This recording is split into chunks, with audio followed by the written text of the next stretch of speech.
Ecoradio.com amplía sus fronteras digitales. Por eso te invitamos a que te suscribas a nuestro canal de YouTube Ecoradio, en donde encontrarás los mejores programas, el mejor contenido y podrás escuchar nuestra señal online www.ecoradio.com, la vitrina del talento latino.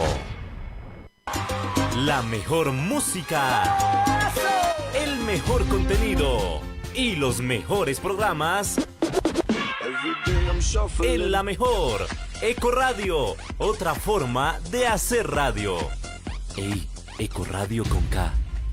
Ecoradio.com, otra forma de hacer radio. Síguenos en nuestras redes sociales, en Twitter e Instagram como @Ecoradio y en Facebook como Ecoradio.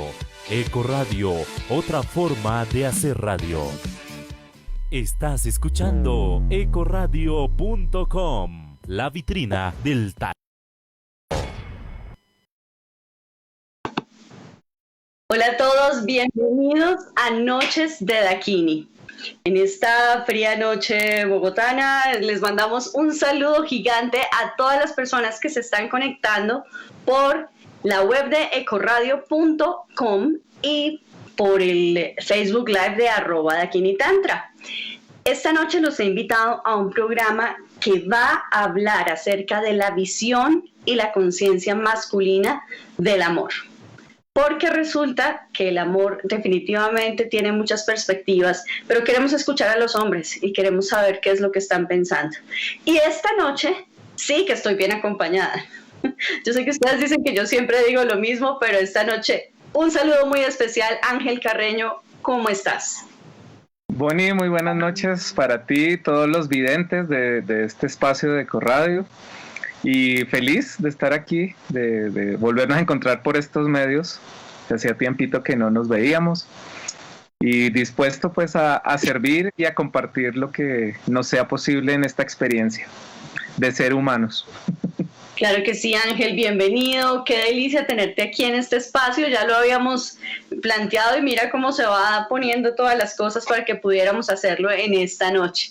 Pues te cuento que ya se están conectando muchas personas. Saludo muy especialmente a Natalie Garzón, a Carolina Moreno López. Bueno, poco a poco están llegando todos. Está Mabel Pinto también.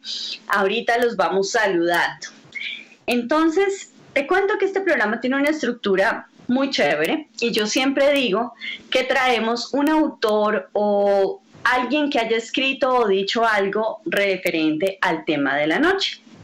Y para hoy traje nada más y nada menos que al señor David Deida.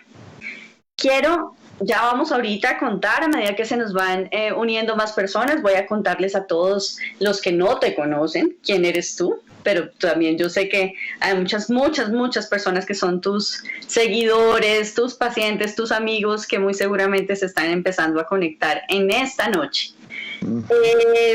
Resulta que el señor David Deida dijo lo siguiente en cuanto al amor y a la visión en general del amor, pero yo quiero que lo hablemos desde el masculino.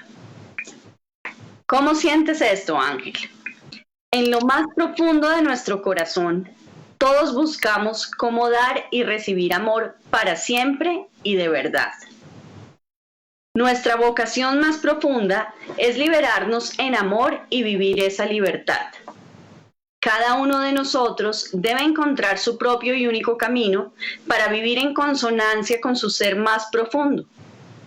Pero, independientemente del camino, descubriremos que el amor es la única manera de vivir, que no es inferior a Dios, inferior a la verdad, a nuestra necesidad más profunda y a nuestro potencial divino. ¿Cómo sientes esto que dijo el señor David Deida? Completamente de acuerdo.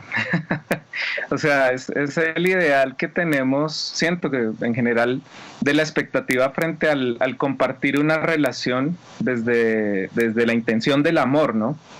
Que es también clarificando que para mí el amor no es un sentimiento, sino es una experiencia de vida que se conjuga a partir de sucesos, de circunstancias. y que presenta desafíos en las relaciones, ¿no? Entonces, lo que dice David Deida es presenta eso, o sea, estamos dispuestos, tenemos la intención, tenemos el buen propósito, pero nos pasa, como decía un abuelo indígena alguna vez, piensas una cosa, sientes otra, dices otra y terminas haciendo otra completamente diferente y después preguntamos por qué las cosas no salen como queremos. Y partimos de la buena intención, ¿no? Entonces, por ahí ya se nos dificulta un poco, ¿no? Porque el otro o nos encontramos con que yo estoy pensando y el otro está en el sentir, entonces no estamos en la misma frecuencia y ahí se nos empiezan a presentar dificultades, ¿no? Se me venían dos textos como pues relativos a la Biblia, donde se hace referencia a este aspecto. También hay una carta, se llama la Carta a los Corintios, el capítulo 13, la critican mucho, ese documento, específicamente uno de los versículos que dice que el amor lo aguanta todo, lo soporta todo, lo tolera todo. Y uno dice, ok, así si lo lees literal, dirías un poco masoquista el tema, ¿no? Porque aparentemente da una, social y culturalmente, desde el machismo y el patriarcado, daría como una ventaja al hombre en nuestra cultura, ¿no? Pero si lo leemos un poco más profundo, desde el amor consciente, yo digo que ese texto está bien escrito. ¿En qué sentido? Cuando digo que el amor lo aguanta todo, lo tolera todo, lo soporta todo, etc., yo digo, hay una aclaración que hace Jesús en ese punto, y es, debes, o sea, poner la otra mejilla, que es otro texto que otra expresión que a veces también es cuestionante. ¿Qué es esto de si te golpean una mejilla, pon la otra? Resulta que en eso Jesús también es muy diplomático en la forma de decir, hey, poner la otra mejilla no es quedarte a que te golpeen. Poner la otra mejilla es que tú desde el amor consciente haces lo adecuado para ayudar a tu pareja o a la persona que te causó este dolor para que cambie. Es decir, primero, en cierta forma, tienes que denunciar la situación, no de ser aliado del maltrato o del abuso en el que estás. Debes denunciar. Eso es poner la otra mejilla. O sea, querido, yo te amo, o querida, yo te amo, porque hoy en día también atiendo hombres que han sido violentados por mujeres, aunque parezca un poco paradójico en nuestra sociedad, pero ocurre. Y es presente esto, ve a terapia. O sea, el amor consciente es este que aguanta si vas a terapia. Y te veo trabajando tus temas de agresividad, tu ira, tu violencia, tu rabia. Ahí te veo y yo sé que puedo esperar y puedo soportarte. Soportar no es aguantar los golpes, soportar es yo puedo ser tu apoyo mientras estás en terapia, puedo ser tu respaldo. Entonces es entender que estas palabras tienen otro significado diferente al sufrimiento, al dolor, a la culpa y al, como decían las abuelas, aguante mijita, que eso en el cielo le dan castillos de oro. Pues Ángel, me encanta porque te me estás adelantando al tema, pero sí, definitivamente traje esta frase como preámbulo de nuestro tema, porque David Deida, por ejemplo, nos dice algo específico que es como lo que más me resuena a mí de todo el texto, el pedacito del texto. Y es cuando nos dice que cada uno de nosotros debe encontrar su propio y único camino para vivir en consonancia con su ser más profundo. Y eso ahí sí nos da el marco dentro del cual vamos a hablar de amor consciente. Conectarte con tu ser más profundo desde el amor propio, desde ese amar al otro para que crezca. Eso es otra cosa y de eso es de lo que vamos a hablar esta noche. Pues yo sí quiero contarte que hay muchas personas conectándose en nuestro live y aún no tenemos preguntas. Nos dice Gladys Rueda, hola, gracias, me encanta su programa. Qué delicia tenerte cada martes aquí con nosotros, Gladys. Encantadísimos, está Beatriz Aristizábal, Gia Pincelit, Jorge Armando Garzón. Bueno, qué maravilla, todos los que nos están acompañando en este momento. Recuerden que nos pueden hacer preguntas a través de los comentarios. Para quienes no conocen a Ángel Carreño, pues se van a sorprender de la hoja de vida que yo les voy a contar en este momento, porque se queda uno diciendo, ¿cómo así que es sacerdote? ¿Cómo así que también hace constelaciones familiares? Pero ¿cómo así que entonces terapia de pareja? Entonces les voy a contar primero y luego vamos a ir desenmadejando. A las aclaraciones. A las aclaraciones. Primero que todo, entonces, el padre Angelus. Así apareces en redes. Sacerdote misionero, orientador espiritual, psicoterapeuta holístico, que eso es, me parece muy bonito la mezcla que tú tienes. Haces consultoría terapéutica individual y de pareja, familiar también.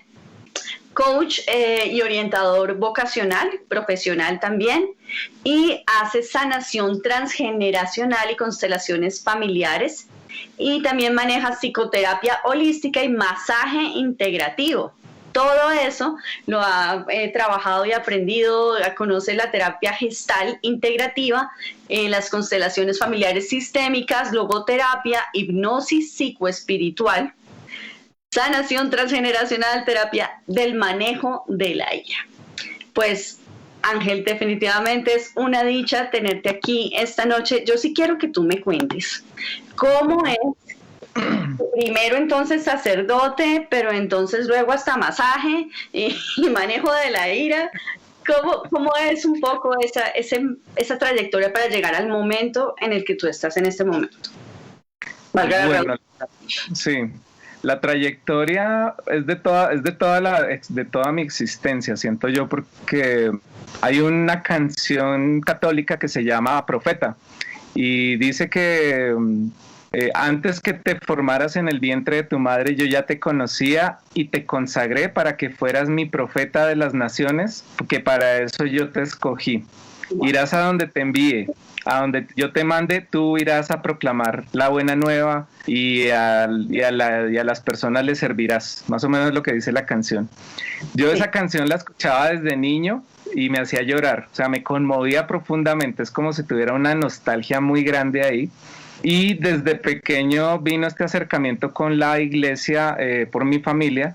Yo pasé por todos los cargos voluntarios que había de monaguillo, acólito, sacristán, bueno, catequista, ministro de la Eucaristía, líder de pastoral juvenil. O sea, hice todo el curso de preparación. Luego quise ser sacerdote, pero me enamoré, terminé el colegio, ya estaba listo para entrar al seminario. Y me enamoré de una chica y yo hablé con mi orientador espiritual en ese momento, que era un sacerdote que era un hombre que ya era viudo, su esposa había muerto, tenía 2 hijos él, pero la iglesia admite que estos hombres que ya son viudos puedan ingresar como sacerdotes en esa condición cuando los hijos ya son mayores de edad. Los llaman vocaciones tardías. Y él, pues yo le comenté que estaba enamorado, que ya no me quería ir para el seminario, y me dice, ¿y cuántos años tienes? Yo le dije 18, me dice, no te preocupes, mira, vive la vida, yo te recomiendo que vivas la vida porque aquí adentro hay muchas respuestas que no las vas a encontrar. Si Dios te tiene para ser sacerdote, Él no te va a soltar. Y así fue, eso pasó a mis 18 años. Ya luego vino como un proceso de estar en la vida corporativa un tiempo en una multinacional, empírico, en sistemas. Yo trabajaba en la parte de informática, en seguridad informática y criptología, era hacker con licencia, trabajaba legalmente. Un hacker licenciado. Un hacker, sí, trabajaba legalmente porque trabajaba en la parte de seguridad informática de esta empresa multinacional y trabajaba en descodificación de códigos. Y entonces, pues me cansé, terminé con una pareja en ese tiempo y tapé con el trabajo el duelo durante 5 años. O sea, me aguantó 5 años el duelo tapadito. A los 5 años empezó como la insatisfacción, la tristeza, la melancolía. Bueno, me había desconectado de mi familia ese tiempo, no aparezco ni en las fotos de esos 5 años. Y llegué al burnout, llegué a la empresa, llegué a un punto en que me quemé laboralmente, me quemé psicológicamente, emocionalmente, renuncié abruptamente a la empresa y me metí 6 meses a mi habitación con bolsas negras en las ventanas, o sea, me metí a la tumba, me metí a un hueco. Viví una depresión profunda 6 meses y de ahí salí por vergüenza espiritual, digo yo. Conocí, no sé si conoces a la abuela Margarita, una mexicana. Bueno, yo recibí en ese tiempo, estoy hablando año 2002, un video en mala calidad, pero con audio bueno, que eran los teléfonos Nokia, los primeritos que venían con cámara. Alguien había grabado a la abuela Margarita. Y a mí me llegó el video, me lo mandaron por correo y lo vi un 7 de diciembre y decía su frase famosa: cuando yo quiero algo, yo me lo pido y yo me lo doy porque yo soy Dios en mí. Y yo dije, una viejita diciendo eso con esa fuerza, esa convicción, y yo acá muriéndome entre estas 4 paredes 6 meses, o sea, salí por pura vergüenza espiritual. Pero no de la depre, salí de la habitación, pero la depre seguía ahí. Conocí un sacerdote que fue el que me ayudó con la logoterapia y me enseñó. Después, a los 3 años de estar trabajando con él, me destetó. Me dijo, bueno, mijito, yo ya le enseñé lo que a mí me enseñó, porque él fue alumno de Víctor Frankl personalmente. Entonces, el fundador de la logoterapia, el desarrollador. Puedo hacer una pregunta aquí. Mira que yo digo que este programa, con mucho cariño, va dirigido a todas las personas que son, como digo yo, oyente nulo, es decir, que no tenemos conocimiento de algunas cosas, que de pronto jamás nos hemos acercado a buscar un poco más. Cuando tú dices logoterapia, como en palabras... Claro, ¿no? Descodifiquemos. La logoterapia, bueno, brevemente, Víctor Frankl era un psicoterapeuta contemporáneo con Sigmund Freud, que Freud sí lo conocemos, lo hemos escuchado.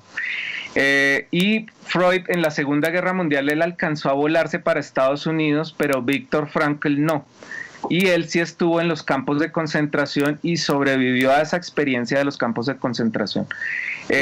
Dentro de los campos de concentración, como terapeuta especialista en psicoanálisis, empezó a analizar, a ver las personas de otra manera allá, en esas circunstancias tan difíciles, y a él se le hacía muy raro que las personas, aún en esa circunstancia, tenían actos de altruismo, como por ejemplo, te tocó a ti la fila hoy para entrar a las cámaras de gas, y otra persona venía y decía, no, a Bonnie no la manden, yo quiero ofrecerme a cambio de ella.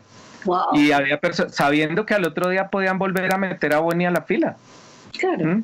Pero aún así las personas tenían actos de altruismo y él al principio empezó a tratar de entender por qué aún en esas condiciones tan precarias las personas tenían esa bondad. Algunas y otras se volvían más crueles todavía. Pero paradójicamente de ahí desarrolló esta teoría de la logoterapia, que logoterapia en sí quiere decir la terapia del sentido existencial del ser. O sea, para que tú encuentres tu sentido existencial. ¿Para qué estás acá? Es un poco el resumen en la pregunta, ¿no?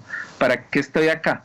¿Qué sentido tiene para ti hacer lo que estás haciendo? No es si tiene sentido para los demás.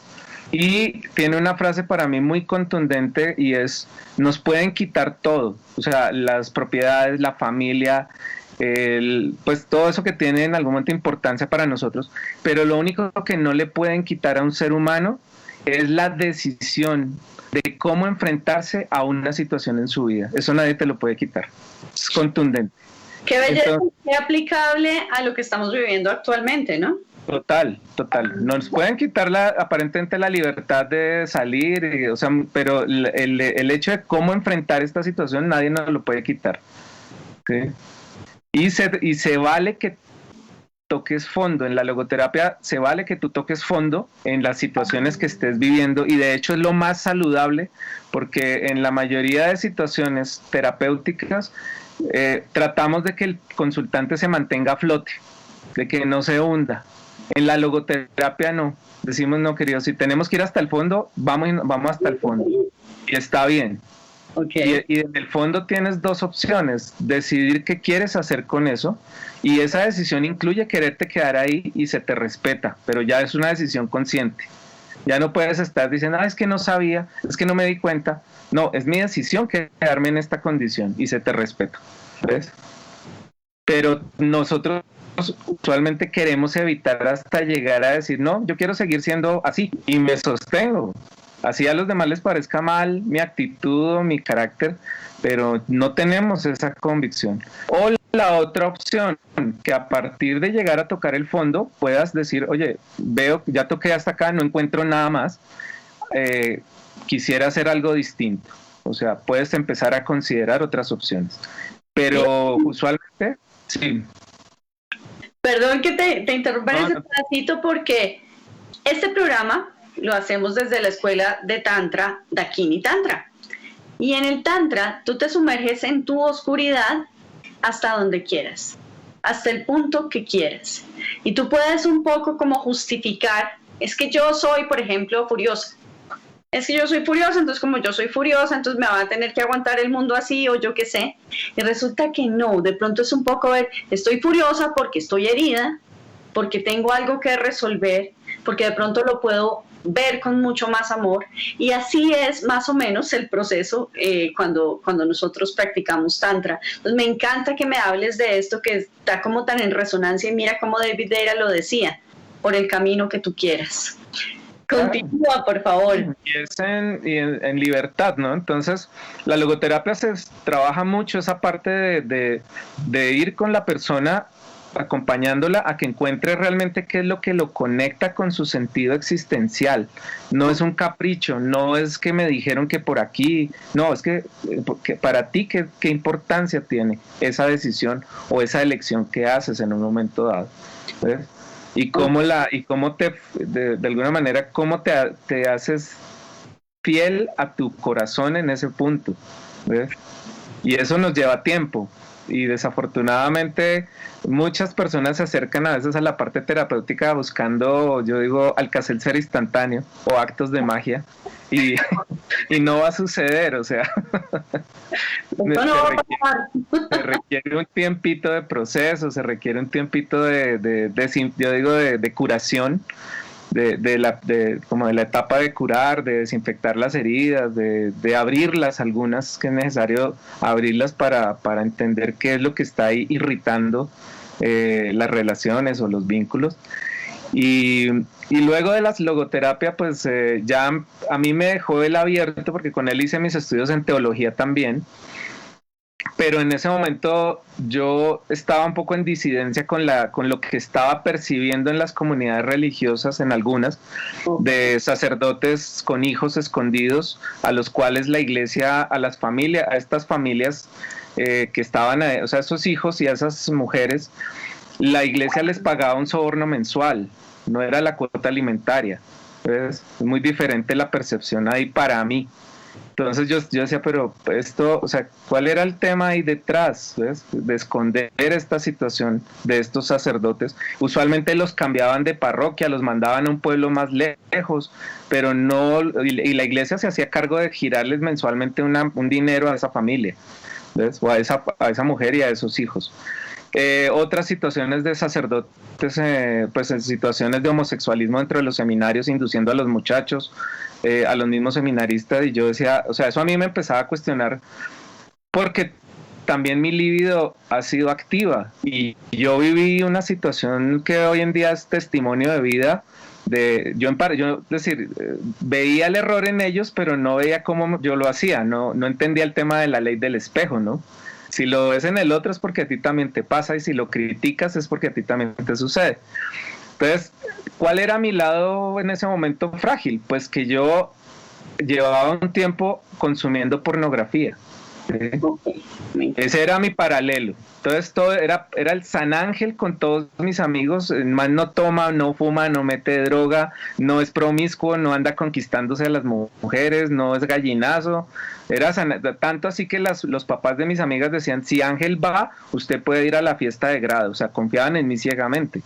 Entonces, a ese punto. Entonces yo fui a muchas fiestas por esa razón, a acompañar a los amigos, a las amigas, y no había problema por eso.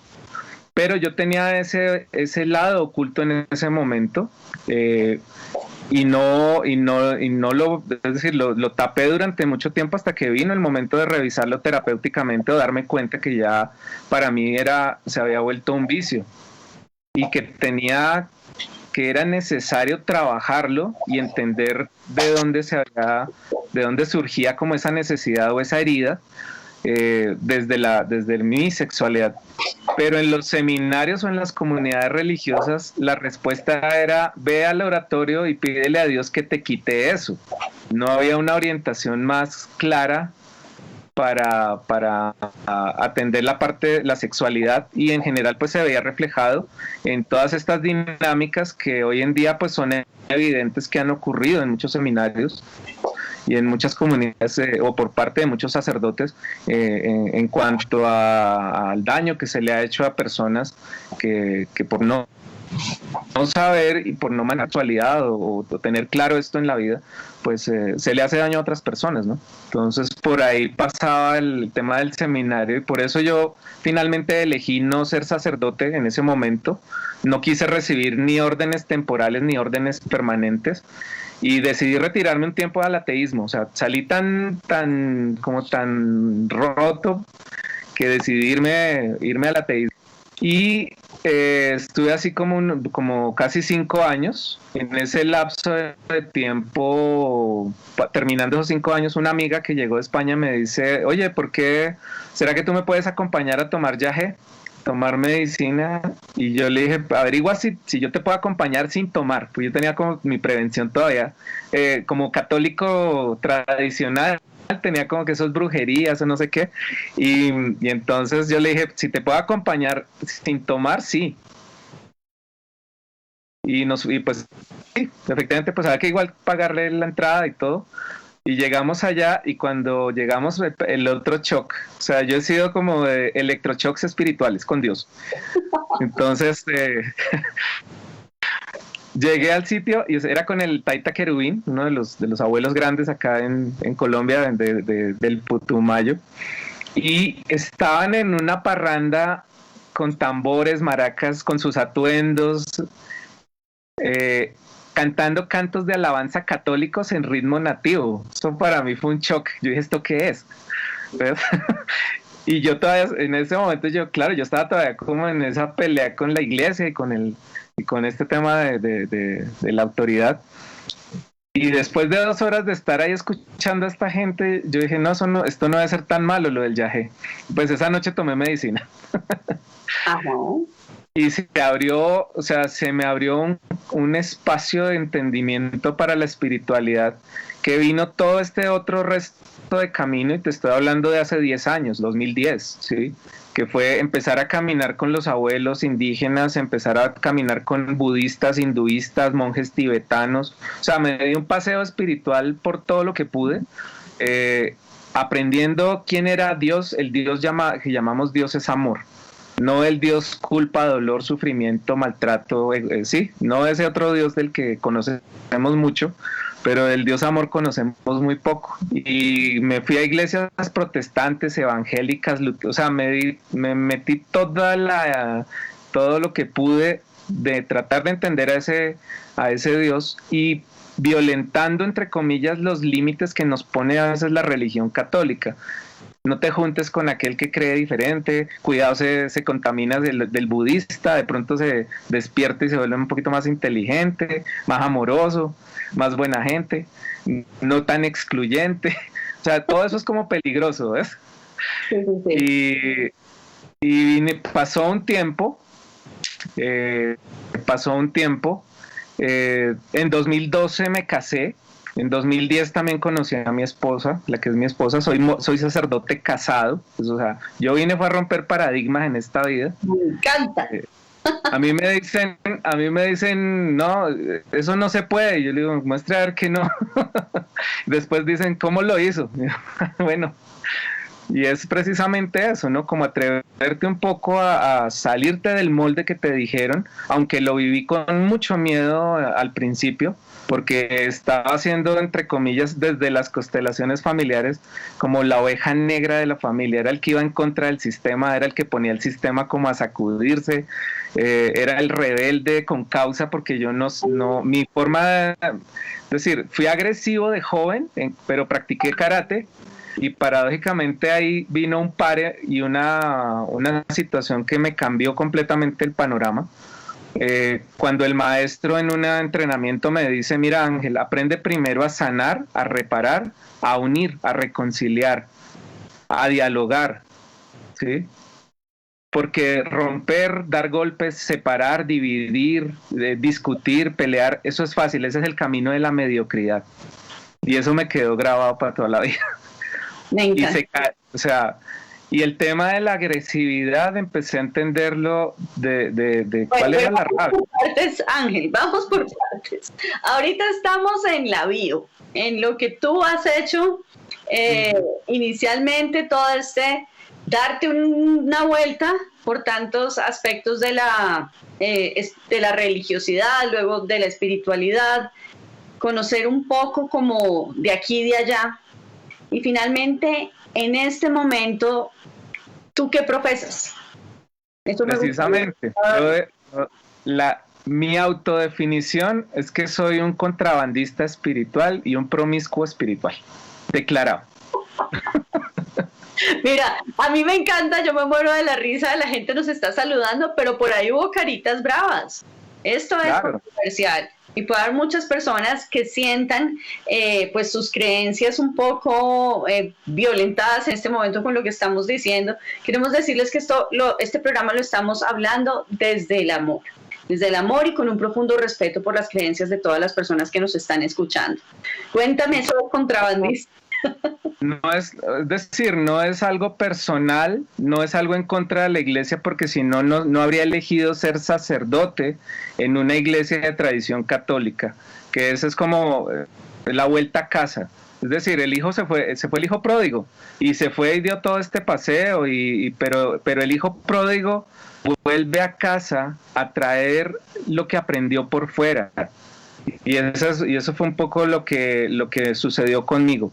Yo no estaba buscando el sacerdocio, yo ya estaba casado, estaba siendo terapeuta, asistía a mis ceremonias de medicina, asistía a las meditaciones con mis amigos budistas, hinduistas, Hare Krishnas, iba a las iglesias cristianas con mis amigos pastores. O sea, yo tengo una libertad espiritual de relacionarme con muchas personas de diferentes creencias. Eso para mí es la espiritualidad, que tú te puedas relacionar con todos los seres en las diferentes dimensiones en que existen, animales, vegetales, o sea, en todos, que esté en paz con ellos. Esa es la espiritualidad para mí hoy en día.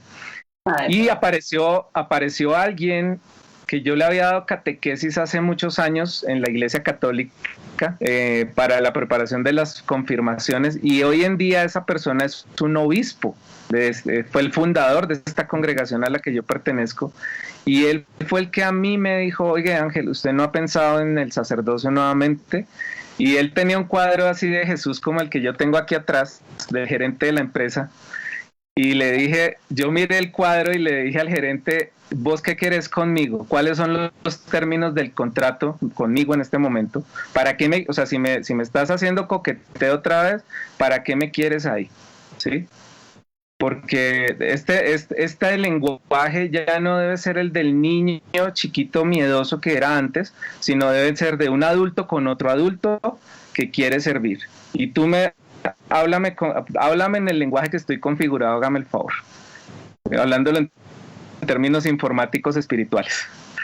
Entonces vino una toma de medicina, que yo pues la ofrecí con esa intención, y en la toma de medicina, ¿te acuerdas por qué te fuiste de la iglesia? Y yo, claro que me acuerdo, porque allá me estaban hablando del Dios castigador, del miedo, de la culpa, el dolor, el sufrimiento, y yo quería conocer al Dios amor, por eso me fui. Me dice, ¿ya me conoces? Y yo, claro, y empecé a hacer todo ese recuento con budistas, hinduistas, todo lo que había hecho. Y me dice, ¿y te vas a quedar conmigo para vos solo? Y yo dije, ya entendí, y listo, ¿dónde le firmo? y vino este tema de entrar a la congregación, y pues obviamente yo he sido de soportar, de saber que va a haber personas que están en disidencia, empezando por toda la gente que me conocía acá en la parroquia en donde yo crecí, porque eso fue como una traición. Ángel se cambió de iglesia, le digo, no, yo sigo siendo católico y apostólico, ¿ves? Total. Entonces es como ese tema te marcan, te señalan, o sea, es muy fuerte eso en nuestra sociedad, en nuestra cultura. ¿Y qué hace usted o sea, qué hace usted haciendo esas cosas como de brujería con los indígenas? ¿Cuál brujería? ¿Usted ha ido allá a hablar con ellos? ¿Usted se ha sentado en un círculo de palabra? ¿Usted se ha sentado y compartido la medicina y ha visto, o sea, has tenido la experiencia de la medicina a través de ti, en conexión directa con Dios? Y te has pegado una conversadita con él como me gusta a mí con la medicina a ratos. Y luego, cuando tengas eso, yo creo que podemos hablar tú y yo bajo el mismo criterio y con todo respeto. Pero mientras tanto, pues yo no necesito ni tratar de convencerte de nada. Dejé de ser ese católico de la Biblia y que tienes que hacer no sé qué. No, yo te puedo sugerir cosas. Te comparto algunas de mis experiencias de vida y si eso te sirve, pues toma lo que te sirva. Pero yo no estoy aquí para convencer a nadie de nada. Yo simplemente quise compartir la experiencia de un Dios por el cual me siento hoy amado, pero que me enseñó a amarme a mí mismo primero, porque tuve que reparar muchas cosas en mí, y luego sí pretender ponerme al servicio de los otros desde el amor. Entonces eso requirió un tiempito de trabajo y de autorreparación y reconstrucción. Claro, pues sí, y entonces ya de pronto habiendo dejado claro para todas las personas que se nos han ido conectando, te cuento que te están saludando un montón. Mira, está por aquí Leonora Adriana Díaz, que yo también le mando un gracias. Qué lindo escucharte. Está también saludándote, yo estoy viendo unos comentarios de Diana Lucía Benítez. Dianita, bendiciones. Saludos. Está Francisco Javier Valencia, mi Francisco, que yo hice de este programa. Pachito. Un placer escuchar a Ángel, amigo gestáltico y polifacético. Cariñoso saludo. Te cuento que está una de mis mejores amigas, hermana del alma, que se llama Natalie Garzón, y nos está también comentando muchísimo. De hecho, cuando estás contando todo tu camino, dice, de los míos, padre, muchas cosas en común, hasta el karate. Bueno, ¿quién más? Están por aquí muchas personas muy contentas de estarnos escuchando. Y ya habiendo dejado como sobre la mesa la forma en la que entendemos el amor, el tipo de amor del que estamos hablando, ahora sí vamos a hablar del amor del mundo. Porque ¿cuál es el contexto de esta conversación? El contexto de esta conversación es que generalmente entre el hombre y la mujer hay una serie de quejas, de pugna, se habla de batalla de los sexos, se habla de tantas cosas y muchas veces las mujeres se quejan acerca de la frialdad de los hombres o dicen, es que solo quieren sexo, o de pronto si son mujeriegos. Es como un poco, y bueno, y de parte de los hombres como ya empezó otra vez con su drama, como son de hartas, etcétera, y todo este tema nos lleva a cosas mucho más difíciles como el maltrato y la violencia. Entonces quiero contarles a todas las personas que nos están oyendo y a ti en puntual, por ejemplo, traje una cosa bien específica. Y son cifras de la línea 123 en Medellín. El repunte de lo que es violencia intrafamiliar, entonces entre marzo 20 y el 17 de mayo, fue muy grande el repunte de casos. Entonces, en el 2019, en ese mismo periodo de tiempo, hubo 3.348 llamadas. Actualmente, en pleno confinamiento, 2020, 4.666. Los incidentes reportados subieron de 2.392 a 8.099. 8.000. Entonces, generalmente los agresores más identificados son las parejas o las exparejas. La violencia física está en primer lugar con 672 casos, la psicológica con 204 casos, la sexual con 46 y una que llaman sociopolítica en 40. ¿Cómo resolvemos esto? O sea, la pregunta que yo hacía al invitarte a ti y a todas las personas a este programa era ¿cómo el masculino, sin violencia, con conciencia, con valores, y un femenino que no se resista al amor, podrían ser artífices de una mejor sociedad? Entonces, ahí sí quiero conversar con quien hace terapia de pareja, con quien hace curso prematrimonial. ¿Qué es eso que nos está quedando tan grande para relacionarnos los hombres con las mujeres, padre?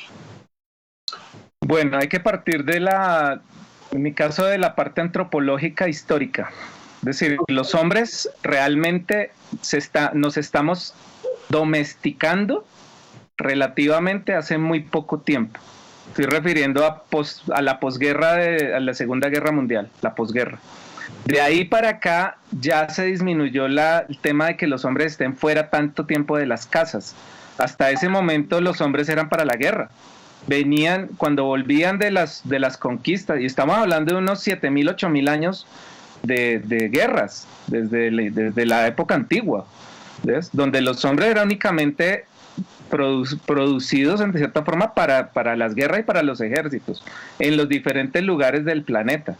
Entonces, de quienes sabían manejar la casa, quienes sostenían los cultivos, quienes estaban en casa eran las mujeres, y toda esta parte, y el hombre era exclusivamente entrenado para sostener la guerra, y con la idea de que ibas a volver rico en tesoros, y no, volvían vueltos nada, pobres, y a veces ya lisiados, acabados, y pues eran las mujeres las que tenían que sostener toda esa parte. Entonces, después de esta posguerra, con el tema de los años 60, del rock and roll y toda esta parte de amor y paz, se acentuó mucho, se empezó a asentar otra cultura ya un poco más doméstica del hombre, pero tenemos una impronta conductual muy marcada de muchísimo tiempo de violencia y de abuso y de violación y de maltrato, ¿sí? Socialmente enseñada y transmitida de generación en generación, y justificada aparentemente fuera de eso por la religión, ¿no? Estaba muy marcado todo eso en nuestra cultura. No, o sea, no podemos sacar de ahí la Santísima Inquisición, la quema de supuestas mujeres brujas, ¿ves? Porque era por cada brujo por cada hombre que decían que era brujo, quemaban 1.000 mujeres, o sea, era violentísimo toda esa época. Y la satanización de todas estas partes, de todos estos temas que hoy en día son holísticos, ¿ves? Esotéricos, y de toda esta parte se satanizó a partir de ahí en la cultura y en la sociedad. Y no conocemos esa historia, es decir, no nos adentramos ahí. Entonces, mucho de nuestra raíz es muy violenta, y empieza la integración en mí con las palabreaditas con los abuelos en las medicinas. Cuando ellos hablaban de la ley de origen, las abuelas, la ley de origen, donde en el útero, o sea, el cuerpo de la mujer ya tenía grabada en la memoria de la ley original el amor, el respeto, los valores, la honestidad, la honradez, todo lo bueno ya estaba grabado genéticamente en el vientre, en la ley de origen. Y con el tema del patriarcado y el machismo y todo este desenvolvimiento de la violencia y el avasallamiento de lo masculino hacia lo femenino tanto tiempo, los abuelos dicen que al útero se le olvidó esa memoria, y entonces quedaron grabadas las memorias de dolor, de sufrimiento, de maltrato, y que ahora cada ser humano que es gestado, pues es como si venimos con esa inyeccioncita ya lista, ¿ves? Aunque nuestro espíritu aún recuerda la ley de origen, el amor, todo esto que decimos mi buena intención es amar. Uno empieza la relación divinamente y la conquista, y es bien bonito. Pero ¿por qué? ¿Qué pasa con el tiempo que eso como que se disuelve, como que se diluye? Y después hombres o mujeres dicen, y a mí me engañaron, esto no fue lo que me ofrecieron, ¿sí? ¿A quién le paso la garantía? ¿Ves? Entonces, ahí es donde viene un poco el tema de entender que tenemos conductualmente una serie de costumbres, porque también estudié psicología conductual para trabajar toda esta parte de los vicios, de la parte de nuestra de las acciones, y entender de dónde se genera, cómo se fija la conducta, cómo es posible transformar la conducta, y por eso para mí fue importante estudiarme como ser humano, buscar unas formas terapéuticas que trabajaran primero en mí, o con las que yo trabajara primero en mí antes que trabajar con el otro. Okay. Sánate tú para poder, o sea, no puedes dar lo que no tienes, o sea, tienes que trabajarte y tienes que estar consciente de que es un trabajo constante y permanente, porque el ego se perfecciona, o sea, el ego cada vez es más sutil. Estas formas de violencia que tú mencionabas, la violencia física, psicológica, emocional, económica, las frases agresivas, es decir, esto se llama violencia simbólica, que son chistes de que degradan al otro, la ironía, ese tipo de humor negro que a veces usamos.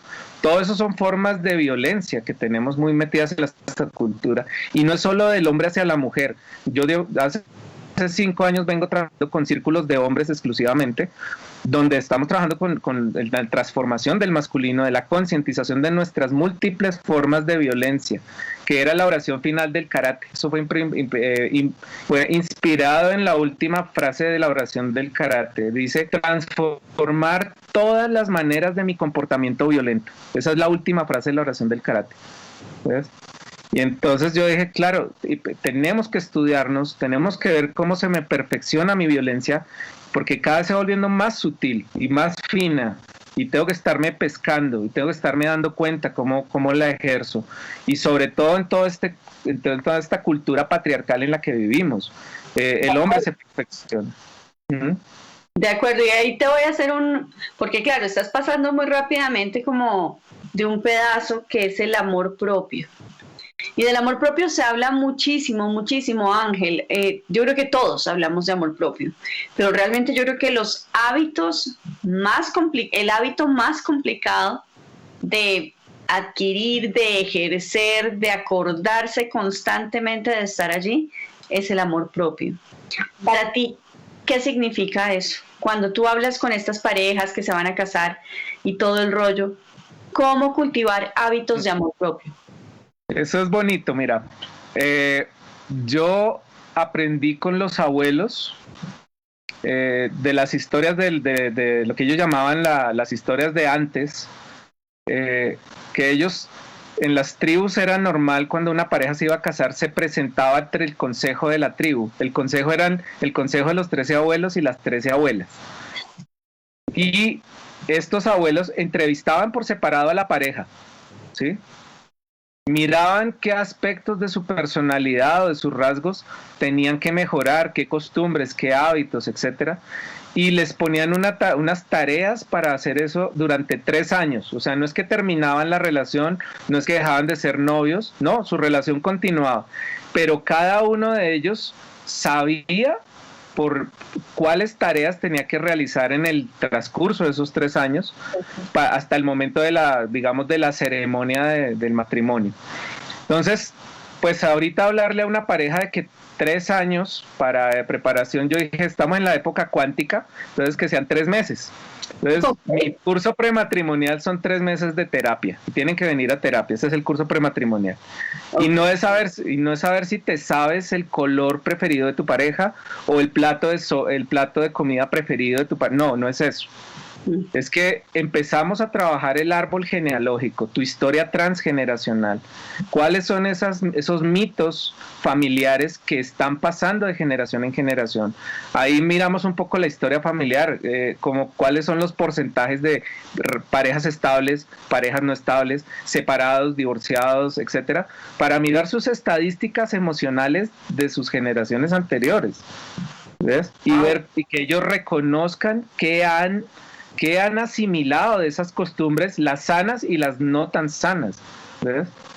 Y es decir, no, pues que yo no grito a las mujeres. Bueno, pero ¿cómo ejerces violencia, querido? ¿Sí? Y eso se va trabajando ahí. No es que en 3 meses van a resolver los temas, es que en 3 meses yo ya les digo, mira, ustedes tienen que estar pilas en estos aspectos cuando se les presenten conflictos. Ahí es donde ustedes deben estar alerta. Y deben poner en funcionamiento unas herramientas que es herramientas de mediación y conciliación, herramientas para llegar a acuerdos, herramientas como ese cuento de la historia de cuente hasta 10, no, yo les hago ejercicios para que puedan parar. ¿ves? Y hacemos unos ejercicios provocativos también, provocativos en el sentido de que puedan expresar frustración y eso, y yo los desafío por aparte para ver como sus puntos de frustración. Y ahí le queda una huella cinética a la persona para darse cuenta en qué momento se le va a saltar el taco y puede decir, no, yo tengo que ser tan maduro y tengo que ser tan íntegro que protejo al otro de mi violencia en el momento en que vaya a saltar. Yo tengo que tener ese nivel, de llegar a ese nivel de autocontrol, de decirle, mira, ¿sabes qué? Estoy que reviento, mejor dame un espacio y me calmo y ahora seguimos hablando. ¿Ves? Entonces no generamos esa escalada de violencia, sino que podemos hacer pares, podemos hacer acuerdos, y un primer acuerdo que les hago es un acuerdo paradójico, se llama eso, y es, estemos de acuerdo en que en este momento no estamos de acuerdo, y ese es un primer acuerdo. Estamos de acuerdo en que en este momento no estamos de acuerdo. Exacto. Perfecto. Y paramos ahí y listo, y respiren a ver qué pasa, y hacemos esos ejercicios un poco en la sesión o en las sesiones, y ellos ya van con otra mentalidad hacia su vida de pareja, ¿ves? Porque ya saben las historias familiares de los dos. Tenemos mucho el mito hoy en día que intimidad es el derecho, desde la parte informática y todo este tema de protección de datos y todo eso, que intimidad es el derecho a ocultar o a proteger tu información con claves, reconocimiento facial y todas esas formas digitales de protección de la información. Pero en la pareja, intimidad es no tener nada que ocultar. Es que tú puedas ser quien eres con el otro. Que tú, o sea, que la verdad esté afuera y que quiera leer el libro de tu historia, así como yo estoy contando el mío, de la porno, de la terapia, mi vida está abierta al que la quiera leer. No tengo nada que ocultar, no tengo nada de que avergonzarme, no estoy buscando jueces porque yo estoy en paz conmigo y con todas mis historias y mis experiencias. Entonces las tengo hoy al servicio de la vida. Y es esa parte donde viene el tema de la intimidad hoy en día, de que paradójico que parejas que llevan ya años conviviendo y se pescan chats con personas externas a su pareja, chats eróticos, y digo, pero llevan, ¿cómo es esto? Y por eso son los motivos de consulta a veces, ¿ves? ¿Sí? Ya no es necesariamente esa infidelidad física de que está saliendo con otra persona, sino que están hablando con otras personas mutuamente, y digo, pero si ustedes llevan un tiempo ya de convivencia, ¿cómo es que no tienen intimidad para poderse, todo eso que dicen en los chats, ¿por qué no se lo dicen ustedes dos? ¿Qué es lo que está roto ahí? ¿Ves? Y es paradójico eso, ¿ves? De acuerdo, y eso es un poco lo que sucede con el Tantra. Esa aceptación de que yo tenga una libido alta, esa aceptación de que yo me haya acercado al porno, es lo que me está hablando de una energía potencial, creativa, maravillosa y sagrada, que yo puedo aprender a manejar. Eso precisamente es de lo que se habla aquí cuando hablamos de sexualidad sagrada y de todos estos temas, que mucha gente está llegando a este programa y dice, ¿de qué está hablando esta gente? ¿Qué está hablando ese cura? Este cura está hablando ahí de un poco de cosas, que de karate, que de tantas cosas. Pues bueno, quiero empezar un poco como a mirar quiénes nos están escribiendo. Está conectada Betty Aide Rodríguez, buena definición de intimidad. Gracias por estar aquí, mi Betty. Está Ileana Cruz, sí, todo es pensamiento, palabra, obra u omisión. No sé en qué pedazo lo escribió, seguro que estamos hablando del catolicismo. Dice Natalie, me encanta ese curso matrimonial de armar el árbol genealógico de ambos. Y es que claramente ahí con el conocimiento, el acercamiento que yo he tenido al tema de árbol genealógico, es muy claro que tú encuentras tu posición en la familia y tú tiendes a repetir patrones de comportamiento. Total. Y a veces no tienes ni idea, entonces conocerlo, lograr acceder a esa información de que de pronto yo sea el doble de alguno de mi familia que no cumplió un rol determinado y ahora yo lo estoy cumpliendo. ¿Cómo afecta eso a mi pareja? Es que es un proceso de autoconocimiento bellísimo. Yo también estoy de acuerdo, Natalie, me parece increíble que el curso prematrimonial vaya por ahí. Está conectado Víctor Silva, está Álvaro Reátiga, está Yogi Navia, bueno, muchos más. A ver de quién veo. Alexandra Sáenz nos dice, reconocer a cada ser desde su energía femenina y masculina, dejando odios y dejar de lado tradiciones. Allí habrá armonía. Claro que sí, Alexandra, de eso hemos hablado muchas veces aquí, acerca de la polaridad. Patricia Linares dice, son tan amables de regalarme contactos de Ángel Carreño, muchas gracias. Claro que sí, Patricia. Al final de este programa les vamos a dar todas las coordenadas de Ángel. Claro que lo pueden encontrar, porque ya dice que qué buena historia de vida y que se identifica un montón. Milena Garzón nos saluda, buenas noches, Mile, está Cristina Ocampo, besitos. Bueno, muchas personas que nos están acompañando por diferentes lados. Hay algunos amigos personales que están conectados allí. Yo creo que esto está muy bello. Y entonces, bueno, el maltrato, cuando se presenta, lo conversábamos también nosotros fuera de cámaras, tiene que ver con que yo lo permita y empieza a acrecentar el nivel, empieza como maltrato invisible, esas bromitas que tú decías, no solamente en pareja sino también en el masculino. Entonces, y sobre todo el masculino, se tratan súper duro y se hacen unas chancitas que son pesadas, y empieza a haber maltrato, ¿no? Y ojo con el poder de la palabra, cómo va de pronto quedándose tan profundamente, y son creencias que se van estando ahí, y de pronto en algún momento determinado, entonces yo me merezco este maltrato, y lo permito, y llegan a unos niveles de violencia que en confinamiento, mira las cifras como están. ¿Qué le dirías tú a las personas que nos están escuchando, a ese oyente nulo, el tema del maltrato? ¿Cómo pararse a raya para no permitir el maltrato? Ni de mí mismo, conmigo mismo, o sea, ni yo conmigo mismo, ni de afuera hacia mí. Bueno, pues es decir, ahí el tema principal es poder identificar qué es lo que en ese momento es tu detonante, ¿sí? O sea, son varios aspectos ahí. El detonante es ya lo que me voló y yo puedo darme cuenta qué es. El tema ahí es la ira, cuando ya llega un momento en que el cerebro ya no responde, ¿sí? Ya no responde a la razón, sino que está netamente en una emoción, y en una emoción desbordada. Entonces, paradójicamente es como poder acompañar a las personas. En principio lo que me corresponde a veces es escuchar un poquito cuál es la historia, y poderles sugerir, mira, cuando estés en este punto, préstale atención y apártate.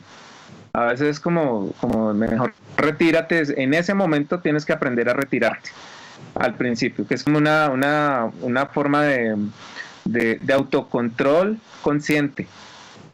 Si yo sé que determinada palabra que la otra persona me dice es mi detonante y ya la identifica, ¿sí? Que eso ya pasa en las parejas, hay palabras que son detonantes. Y se sabe mutuamente, y es como si intencionalmente yo toco el switch para que tú detones.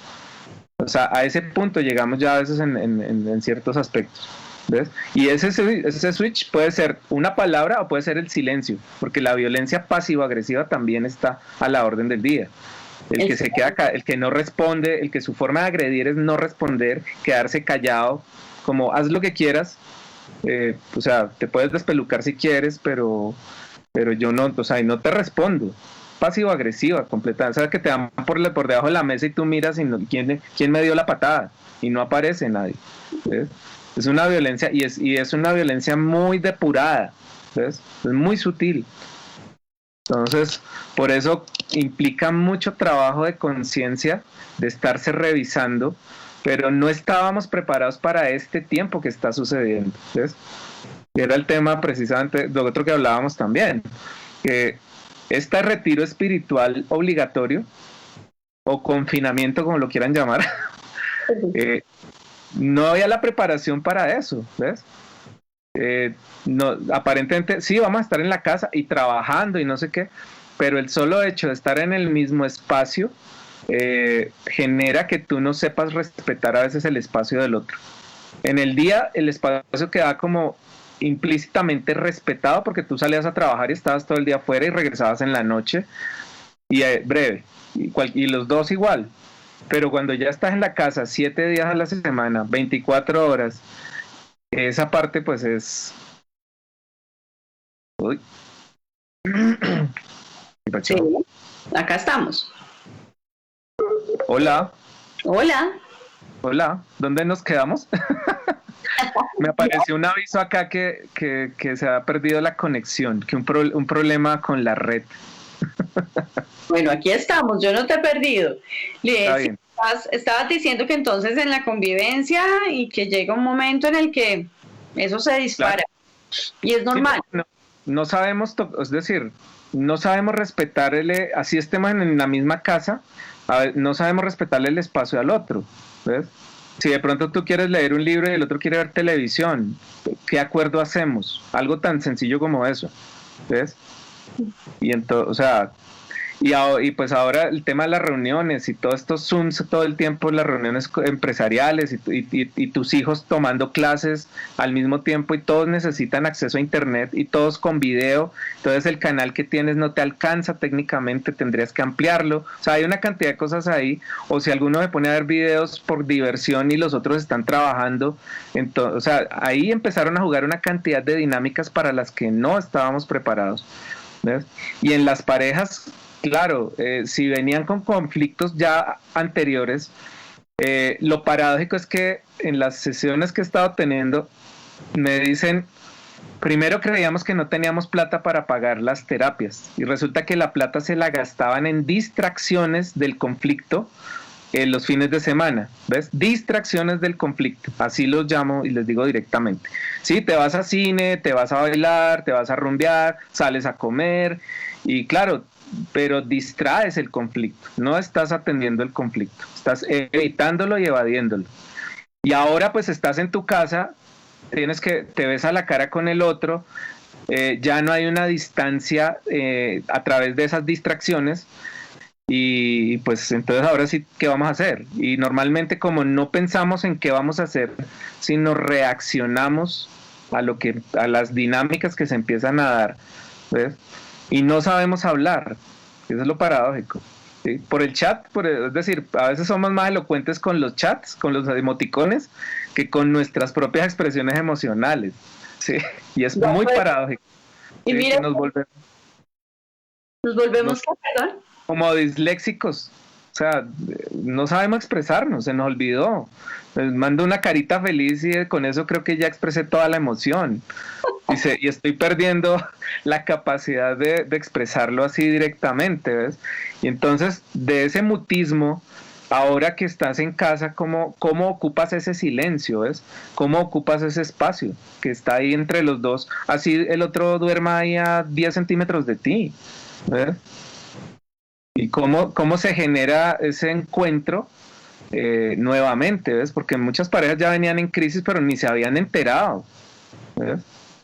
Y aparentemente si tenían cierto éxito en sus profesiones o esto, tenemos mucho esa imagen que al parecer, al tener éxito, como que eso distrae los conflictos. Como que no los percibimos tan claramente porque a los dos nos está yendo bien, ¿no? Y como que se celebra todo eso, pero al momento de quitar todos esos distractores que yo les digo, apaguen las pantallas, apaguen el celular, desconecten esto y siéntense en el sofá y mírense de frente. ¿Se encuentran? ¿Hay encuentro ahí? Y ojo, que yo quiero también hablarle a los solteros. Dentro de cada uno de nosotros hay una pareja interna. La pareja interior. Una pareja interior. Y por ejemplo, literalmente me pasó cuando comenzó la cuarentena que estuve sin internet un buen tiempo. De hecho, no hubo programa como 2 semanas seguidas o 3 tal vez. Y lo que yo primero pensé que era como un castigo estar en cuarentena sin internet, porque estaba recién mudada, terminó siendo la bendición más grande porque me pude conectar con el silencio. Con el silencio y como tantrica, con mi cuerpo. Nos están hablando todos que no sabemos identificar las emociones, nos dice Ileana Cruz, que no sabemos escuchar y ofendemos al hablar, cambiando a veces la palabra por la grosería, nos dice Kies Salud Beyman López. Bueno, conectarnos con lo que sentimos, es un poco poder ir en medio del silencio, de la oración, de la meditación, de la herramienta que ustedes conozcan y les sirva, y decir, ¿qué es lo que me molesta? ¿Por qué mi cuerpo me está hablando? Hay dolor, hay ira, y por lo tanto lo voy a ir a botar en el otro. Entonces, aquí es cuando yo creo que lo que podemos ir dejando como pildorita es esa conexión con nosotros mismos, ese autoconocimiento, ese hacerse preguntas. Y cuando ya estamos hablando de pareja como tal, que fue como la invitación hoy, es ese ir negociando, comunicación consciente, que va diciéndole al otro, mira, hoy, en este momento, estoy aquí, estoy en este estado emocional, en esta situación. Porque muy seguramente a la hora va a estar en otro. Hay que aprender a bailar un poco con el otro. Yo quería preguntarte también, pues, acerca de cuando ustedes hacen esos grupos. Es que me encanta y nos conocimos fue por ahí. Yo creo que tuve la primera referencia al conocer a los grupos de manes, de las masculinidades, que tienen como una nueva manera de ver todo, de ver el mundo. Esa queja del femenino, esas quejas del femenino que yo te mencionaba al principio, yo sé que no son tanto. ¿Cómo lo ves tú con ese tema de la guerra de los sexos? Pues en la experiencia de estos 5 años ha sido un crecimiento muy valioso para mí principalmente, y pues porque para las personas, los hombres que han asistido, en esas preguntas, ¿no? La pregunta esencial es, ¿para ti qué es ser hombre? ¿Y quién te dijo a ti qué es ser hombre? Ok. ¿Sí? Y es decir, venimos 5 años como tratando de dilucidar qué es ser hombres, porque la otra paradoja es que crecimos muy formados por las mujeres en todo nuestro ciclo vital. Es decir, papás generalmente trabajaban, estaban ausentes de casa, y nosotros crecíamos con la percepción o la transmisión psicoemocional de las mujeres, de lo que ellas nos decían que un buen hombre es no sé qué, que un buen hombre es así, sí, desde el buen niño, ¿no? Y la castración emocional, que era la otra parte que decíamos, no, o sea, ¿qué es lo que pasa con nosotros desde pequeños?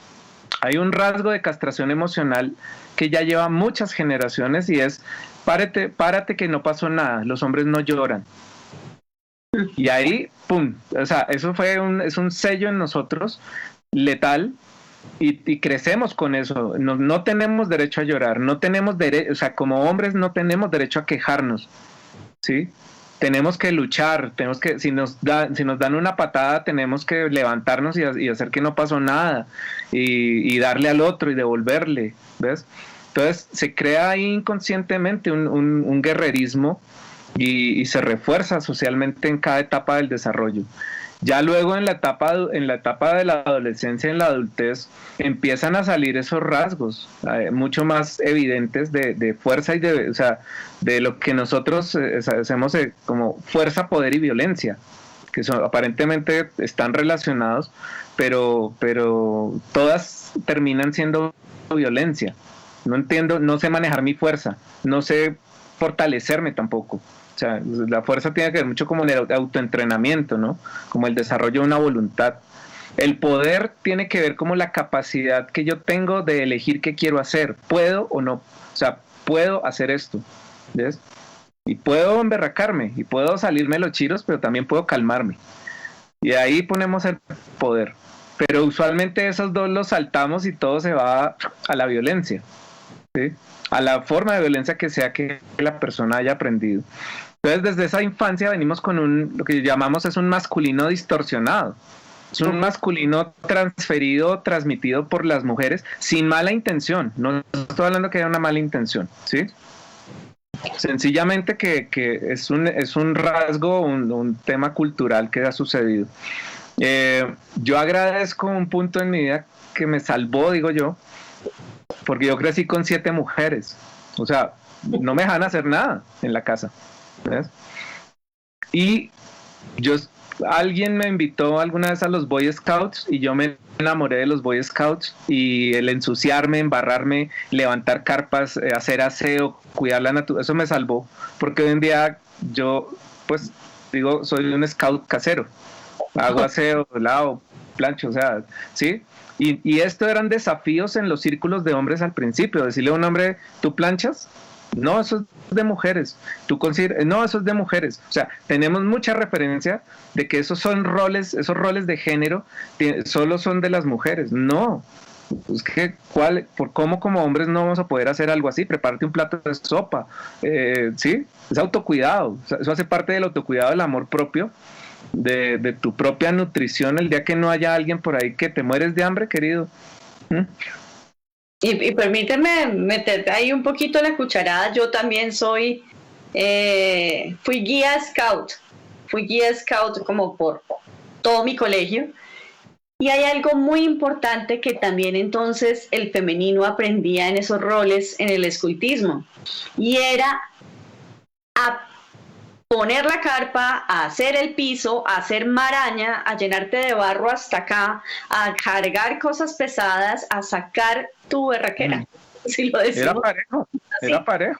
Y yo sí creo que es muy necesario que nos paremos en esos roles del otro para poderlo amar desde ahí. Ese era mi... Y entender, es decir, entender que la carga de una casa no es de una sola persona. Es que no es que yo te ayudo, como esa es otra expresión que hemos trabajado mucho con los hombres, ¿no? Yo te ayudo. ¿Cuál te ayudo? Tú también vives aquí, querido. O sea, esto también hace parte de tus responsabilidades, ¿sí? No es que ¿cómo así que yo te ayudo? No, hazte cargo tú también de tu parte, o de una parte, por lo menos mientras aprendes. Puede que no sepas cocinar o no seas tan hábil, pero bueno, por lo menos lava la loza, oye.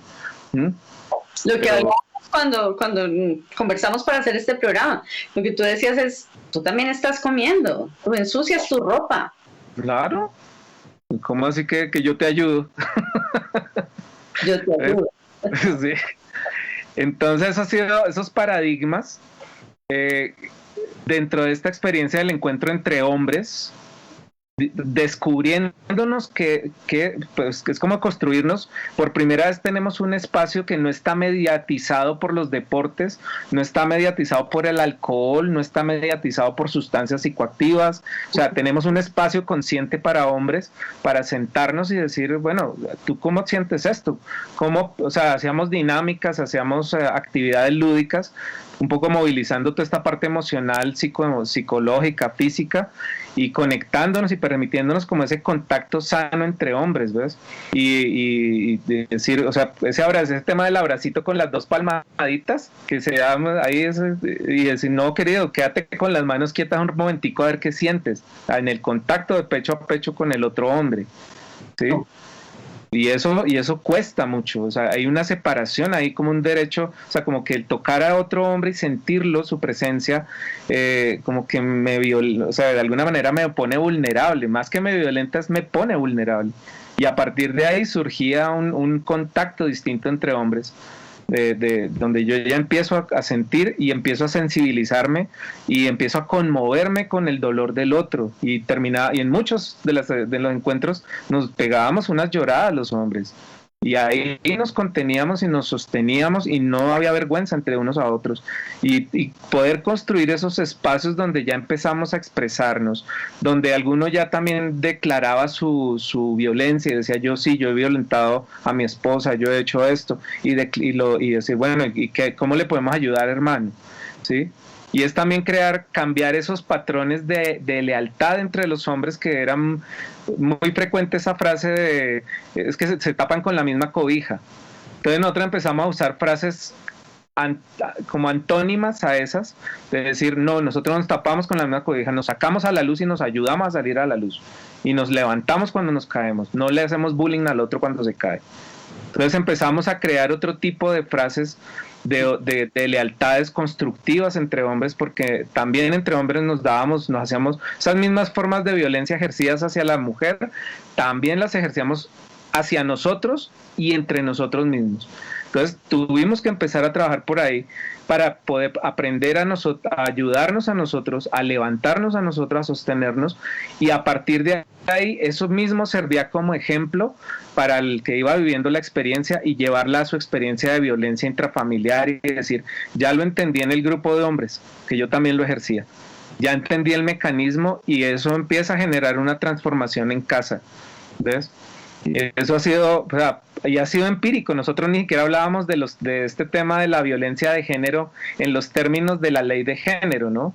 Nosotros no estábamos vinculados a nada de eso, estábamos trabajando empíricamente en queremos ser mejores hombres, queremos también pensarnos cómo es ser mejor hombre, no queremos crear un modelo de hombre, eso sí, o sea, es que cada quien descubra su hombre, su masculino sano, y en relación con su femenino, y que estemos integrados con nuestro niño interior. Entonces ya hablamos de la sagrada familia interior. Ay, ¿no? qué Este cuadrito, ¿ves? me encanta. Entonces, La sagrada familia interior. claro, y el otro tema con el que yo molesto mucho es el tal demonio ese que se me sale cuando no sé qué, digo, pues tienes que llegar a un punto en que puedas estar en paz con ese demonio y llegue a ser tu sagrado demonio interior, tu sagrada sombra, pero hasta eso le tenemos miedo, ¿ves? Entonces ha sido un trabajo muy bello en ese sentido entre hombres, y poderlo vivir ya de una forma más sana con las mujeres, aunque hubo una perla en un taller, yo te la compartí, yo estaba alistándome para empezar la sesión, y unos muchachos que llevaban poco tiempo asistiendo en ese momento a los encuentros, empezaron a hablar de que, uy, tan chévere este tema de la masculinidad y no sé qué, porque con esto uno levanta mujeres más fácil, hermano, le decía el uno al otro, ¿no? Porque nos encanta que sean hombres conscientes. Claro, y ese día, mira, eso fue un clic ahí, y yo cambié la temática de la reunión. O sea, lo que tenía preparado, dije, esto tiene que parar ya. Yo agradezco, o sea, a mí no me interesa regañar no, a mí me interesa cuando me pesco algo que hay que trabajarlo, de una vez hay que hacerlo. Y esa reunión, yo no les dije nada a ellos dos de que nada, simplemente cambié la temática y les dije, empecé la reunión diciendo eso, miren, tenemos que ser tan íntegros como hombres que si yo estoy asistiendo a estos espacios para conseguir mujeres, este no es mi lugar. Y ahí empezó la reunión. O sea, ¿para qué estoy acá? ¿Yo para qué estoy acá? Como hombre. O sea, ¿qué es lo que quiero construir? O quiero es desarrollar más habilidades de manipulación y de maltrato. Si estás aquí para eso, este no es tu lugar. Y no es necesario echar a nadie, simplemente revisa, hazte consciente. Si no quieres trabajar el tema todavía en tu vida, no hay problema. Las puertas están abiertas. Pero en este momento, lo siento, querido, pero este no es tu lugar. No estamos para respaldar ese tipo de cosas. Es necesario que también como hombres nos concienticemos de todo el efecto que tiene la manipulación emocional, ¿sí? Y que también es necesario que aprendamos a trabajar con nuestro instinto, que el instinto no es malo, pero no puedo seguir utilizando mi instinto solamente para utilizar a las mujeres o para utilizarme a través de las mujeres, sino que hay una necesidad de contactar ahí aquí adentro y de llegar a una relación sana conmigo mismo, y desde ahí poder entrar en una relación con otra persona, hombre o mujer, porque los grupos también venían homosexuales, y o sea, hemos tenido toda la digo yo, la gama de hombres, de masculinos y bellos, poder trabajar con ellos sin el prejuicio de que nos van a convertir a todos. No, es que estamos trabajando el masculino, estamos viendo el masculino en otros hombres que lo expresan de una forma más sensible, más suave, que no se conflictúan tanto como los que nos decimos machos. Entonces empezamos a acuñar otra frase que es de machitos a buenos mancitos. Buenos mancitos. Te cuento que hay muchas personas conectadas. Por ejemplo, está desde el Paraguay María Rotela. Les mandamos un saludo muy especial. Saludos. Yo por ahí vi a mi querida Blanca Gómez desde Medellín. Están saludándonos. Yo vi un saludo desde Bucaramanga. Está Selmar Tobón, qué buen programa.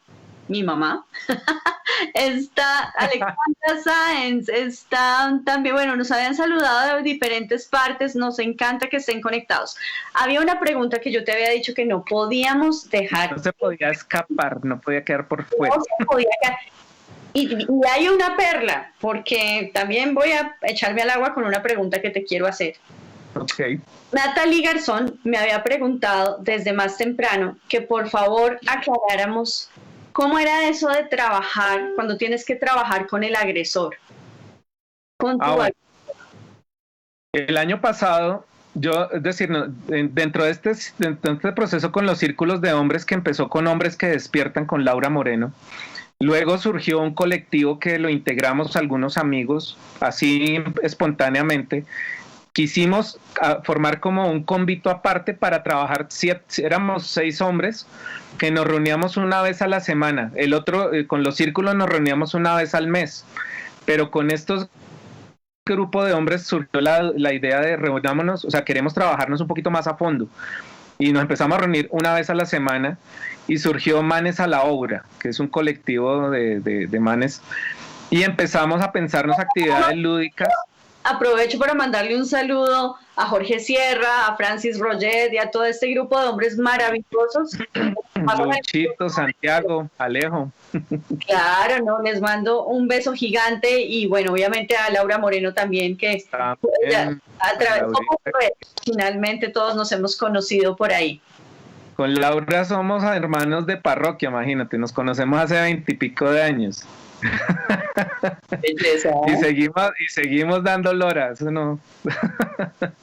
Entonces, en el movimiento de Manes vino como esta inquietud, ya para mí fue como entrar en la parte técnica de todo este tema de la ley de género, de masculinidades, o sea, empezar a entender que había unos conceptos teóricos acerca de eso, pero que yo lo venía trabajando.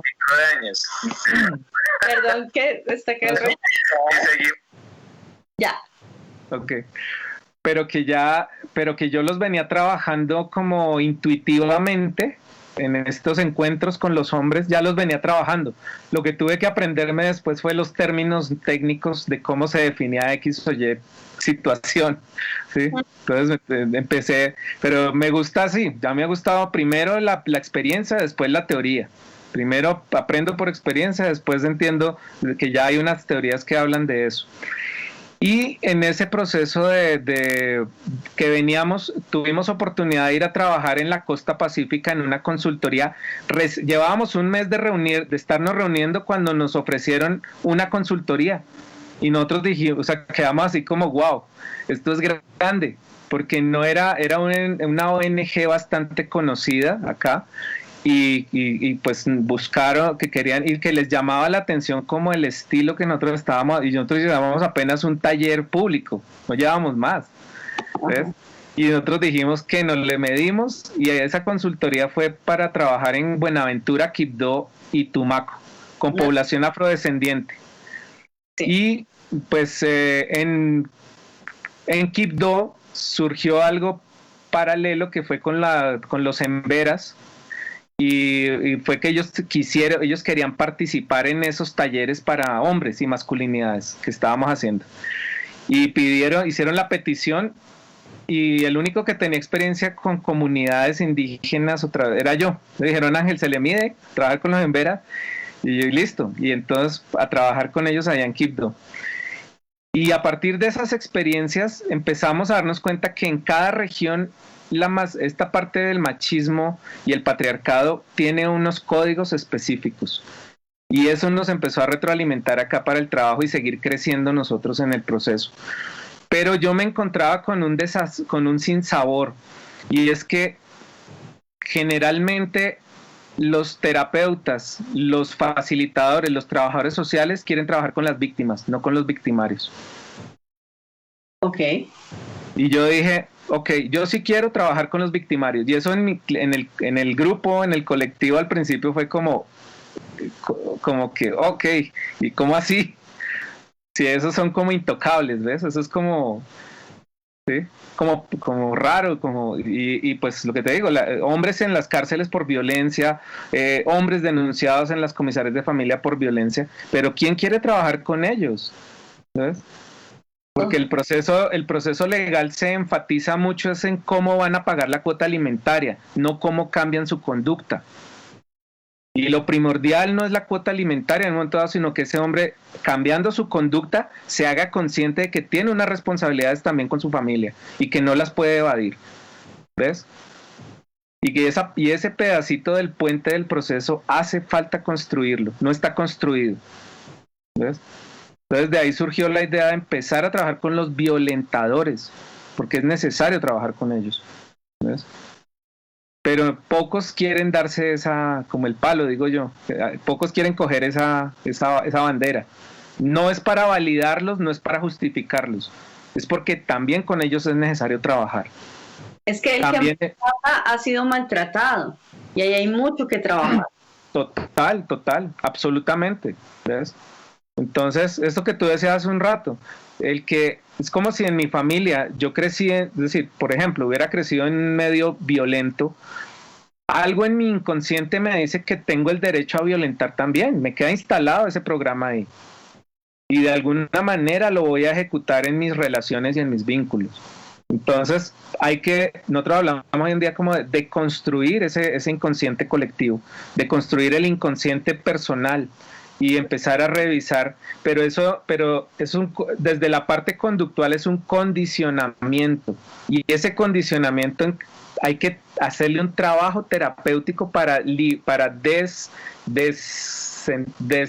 se llama disociarlo, separarlo, y poder permitir por lo menos un espacio para que esa persona considere que existen otras opciones de respuesta, que también al principio es necesario entrenarlas. Es un reentrenamiento emocional y psicológico. Ya el switch cerebral no es solamente de romper las cosas o gritar al otro, sino que mi cerebro empieza a decir, puedo gritar, sí, yo puedo romper, puedo gritar, no, me puedo callar y estoy bravo. O puedo responder un poco más amablemente, o puedo decirle al otro, mira, sabes que me reviento la piedra, mejor dame un ratico y me calmo, pero ya tiene su cerebro ya empieza a tener unas opciones, no solamente la respuesta en piloto automático, y eso requiere un reentrenamiento psicológico y emocional, que lleva un tiempo, y no es un tiempo corto, realmente. Entonces también implica cómo lograr que estos hombres se quieran acercar a estos espacios, se sensibilicen, ¿ves? Nosotros hemos pensado en ir a las cárceles y empezar a trabajar desde allá, desde adentro. Porque, pues, es decir, no hay el tema no es esperar a que ellos vengan acá, porque seguramente en su mente no existen estos espacios de terapia o de crecimiento. En su mente tal vez eso no existe, y no es por maldad sino por ignorancia. ¿Ves? Entonces, no. ¿Cómo les hacemos saber que existimos? ¿Cómo les hacemos saber que también fuimos hombres, que algunos también tuvimos de pronto tiempos o momentos de algún tipo de violencia, pero que hemos resignificado eso y venimos trabajando? No es que seamos producto terminado aún, pero vamos en el proceso de querer mejorar y tenemos esa voluntad firme de quererlo hacer en un proceso coherente y consciente cada vez más. De acuerdo. Pues Ángel, yo te tengo una pregunta porque yo creo que la llevo rumiando alrededor de unos 8 años. ¡Wow! Y aquí es donde yo hago catarsis aquí delante de las personas que nos están viendo y de los 2,000 que muy posiblemente vean las reproducciones de nuestro programa. Yo me separé por maltrato. Y la última vez que mi exmarido me vio fue cuando sucedió ese maltrato. Eso es muy doloroso. A partir de eso arranqué mi camino tántrico para poder sanar. Y hay una pregunta que me cargo toda la vida. Yo creo que las personas que nos están viendo, todos sabemos que no somos perfectos. Pasan situaciones en las casas, no lo hablamos porque eso da muchísima vergüenza. ¿Perdonar o no perdonar? Para mí fue un total, no lo puedo asimilar, el maltrato no, y así fue. Y bueno, también obviamente ese matrimonio venía roto por miles otras razones y muy posiblemente se fue ya una cereza que derramó, ¿cómo se dice? La cereza que faltaba. Pero las personas que están en medio de un matrimonio y pasa una situación de esas, el esposo le pega a la esposa, o al contrario, que tú lo decías que también puede suceder, la esposa al esposo sea violenta. ¿Perdonar o no perdonar? ¿Quedarse o no quedarse? ¿Cómo ves tú esas situaciones? Porque yo me quedo con la pregunta, aún la tengo. Precisamente, es decir, yo he acompañado parejas que llegan en esas situaciones. En estos años que llevo ya como terapeuta. Yo les decía, si se van a separar, sepárense por amor. Y eso los dejaba más locos. Ay, qué belleza. Claro. A mí me gusta choquear la mente, que la mente quede como descuadrada. ¿Qué es lo que me estás diciendo? Y traigámoslo a este plano. ¿Qué es separar por amor? Separarse por amor, lo que no les digo es la última parte, es sepárate por amor propio. La única razón para separarte de una relación es por amor propio. Por eso es que hombres o mujeres se quedan en relaciones de maltrato indefinidamente.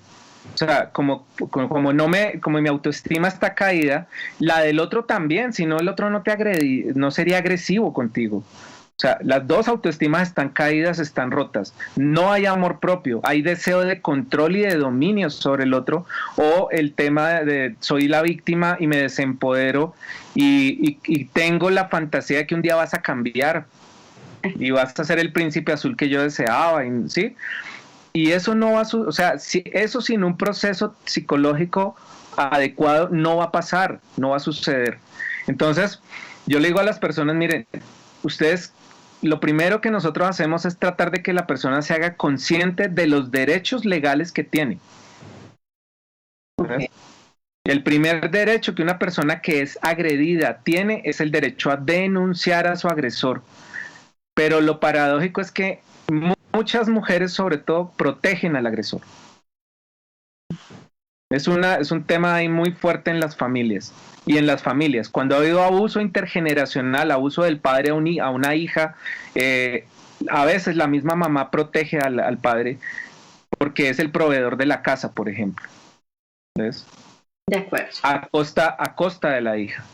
¿Ves? Situaciones, o sea, yo he visto lo que he visto es innumerable los casos, hijas que quedan embarazadas del padre, la madre le induce el aborto a la hija y fuera de eso le dice que lo único que no le perdona es que llegue a quedar embarazada de su esposo, ¿no? O sea, cosas así de irracionales a veces, pero cuando tú entras a la historia familiar de estas parejas o de estas personas, sus padres fueron abusados, ellos mismos fueron abusados, ellos fueron maltratados y violentados también, con situaciones aún peores. Pero la lealtad de nuestra familia es el silencio, es el secreto. No le pasamos la información a la siguiente generación, ¿sí? Los animales, eso lo estudiaron en la etología. Los animales que son cazadores de alguna forma le pasan información a sus sucesores para que cacen más fácil, que su supervivencia no sea tan difícil. ¿Sí? Y lo mismo los que son presas, los animales que son presas, también le pasan información a sus sucesores para que no los cacen tan fácil y también la supervivencia se garantice más. Pero nosotros los seres humanos tenemos un rasgo paradójico y es que, por ejemplo, tú estudias un posgrado, Bonnie, y yo de pronto soy de tu área de trabajo en la empresa y un día de pronto el proyecto que estoy desarrollando tiene algo que ver con lo que tú hiciste en tu posgrado y yo te digo, oye, Bonnie, mira, ¿será que tú me puedes colaborar con esta parte de mi proyecto que no sé qué? Y lo que yo me encontraba en las empresas era de malas, no es que a mí me costó. O sea, no pasamos la información, no compartimos la información. Y en las familias mucho más sencillamente vemos pasar ese tipo de cosas como el abuso, el maltrato, la violencia. Todo eso aparte de la historia que está o sea, si está ocurriendo ahora es porque antes también ha ocurrido y no se ha solucionado, no se ha reparado. Entonces, cuando yo no hablo de perdón, yo hablo de reconciliación. Okay. Es decir, la reconciliación para mí, ¿qué es? revisar todas esas circunstancias dolorosas, maltratadoras, desempoderantes, traumáticas, irlas revisando en un código que yo llamo reconciliación. Y ese código parte de una pregunta que no es obligatoria. ¿Tú crees que puedes ponerte en paz con la sensación que te causa ese recuerdo? ¿Tú crees que puedes resignificar esa memoria cinéticamente en tu cuerpo para poder volverte a entregar a una pareja? ¿Ves? De acuerdo. O sea, porque hay que trabajar eso. ¿Cuál es la huella? Lo que llama Eckhart Tolle el cuerpo del dolor. Tenemos unas huellas ahí, unas que han sido transmitidas genéticamente de generación en generación hace mucho tiempo, y otras que han sido sembradas y marcadas en este mismo tiempo de vida que llevamos. ¿Y qué hacemos con ese cuerpo del dolor? Solamente lo cargamos ahí lleno de analgésicos, todo el mundo tomando analgésicos, y vienen a consulta por analgésico emocional y espiritual, no a curarse.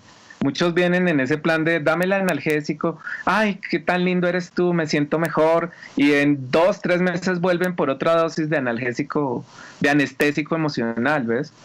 Y esa es la parte que, o sea, pero te quieres curar de esto, quieres sanar eso, quieres reparar eso, y no te lo puede reparar la persona que te hirió. El poder de reparar es propio, de autorrepararse es propio. Nadie te puede reparar lo que tú no quieras. Y yo pongo ahí mucho el ejemplo de Lázaro, el mejor amigo de Jesús en la historia bíblica. Sí.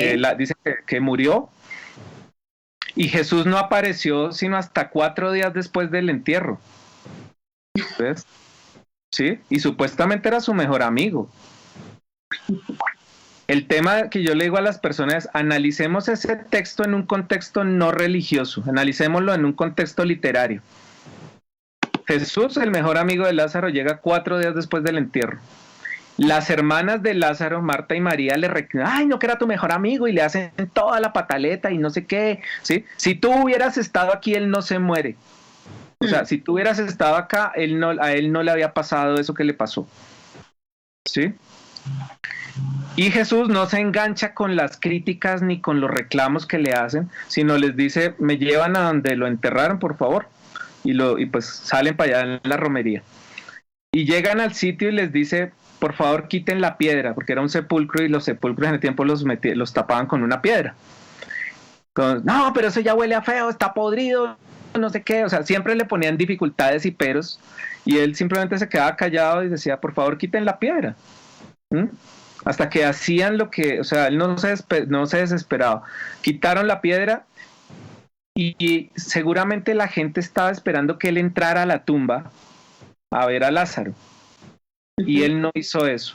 Él le dijo: Lázaro, levántate y sal de allá de donde te metiste. O sea, nadie te puede sacar de donde tú no quieras salir. Y lo paradójico en el caso del victimarios y víctimas es que muchas víctimas usan el victimismo ahora como un medio de violencia, y eso es paradójico. ¿Ves?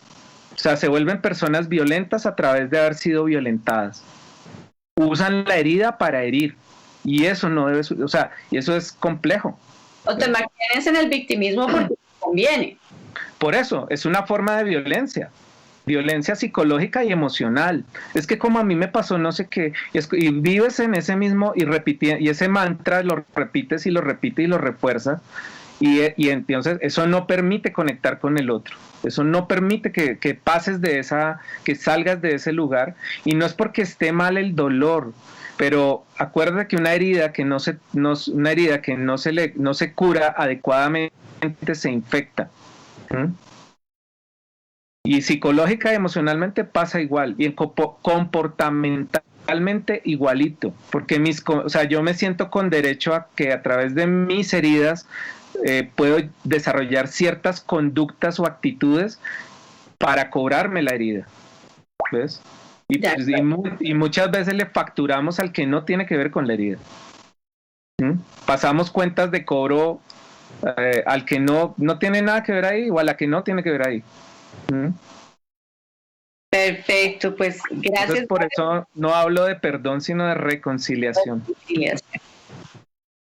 Reconciliación y desde el amor propio.